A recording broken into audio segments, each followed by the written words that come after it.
أعوذ بالله من الشيطان الرجيم بسم الله الرحمن الرحيم سبحانك لا علم لنا إلا ما علمتنا إنك أنت العليم الحكيم. Mga mahal kong kapatid sa pananampalatayang Islam, Assalamualaikum warahmatullahi ta'ala wabarakatuh.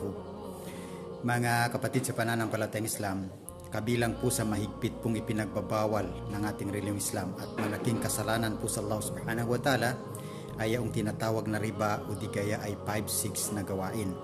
Malaking kasalanan po ito sa Allah subhanahu wa ta'ala. Sinabi ng mahal na propeta Muhammad sallallahu alaihi wasallam, "Ar-riba salasatun wa sab'una baban, aitharuha mithlu ayyankihal rajulu ummahu." Ang riba, mga kapatid sa pananampalatayang Islam, itong gawain na riba, sabi ng mahal na propeta Muhammad sallallahu alaihi wasallam, ay mayroon ho itong pintuan na 73. Big sabihin, 73 ka uri po o di kaya ay klase itong gawain na riba, na lahat ng ito ay malalaking kasalanan po sa Allah subhanahu wa ta'ala.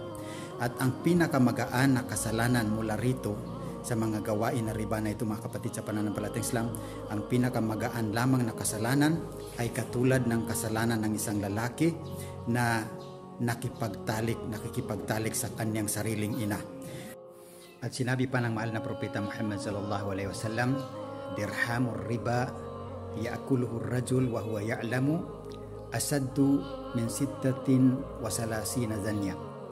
Ang isang dirham na pera na mula sa riba, isang piso na mula sa riba na nakain ng isang lalaki, nakain ng isang tao, na alam niya na iyon ay mula sa riba, ay higit na mabigat ang kasalanan compare doon sa taong nakapagsina ng 36 na beses na pagsisina. So higit na mabigat po ang kasalanan ng isang piso, ha.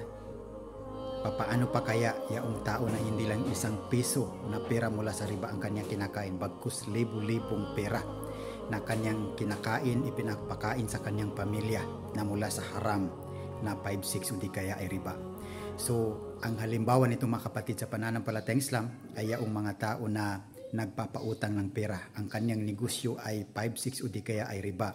Nagpapautang ng pera, halimbawa umutang ka sa kanya ng 1,000 na pera, sinabihan ka ng after 1 week, after 2 weeks o di kaya ay 1 month, babayaran mo sa kanya yaong 1,000 na inutang mo sa kanya, subalit magiging 1,200 o di kaya ay 1,300 ang iyong babayaran. So ito po ay riba na napakalaking kasalanan po sa Allah subhanahu wa ta'ala, na sanhi ng masakit na kaparusahan ng isang tao pagdating niya sa araw ng paghukom.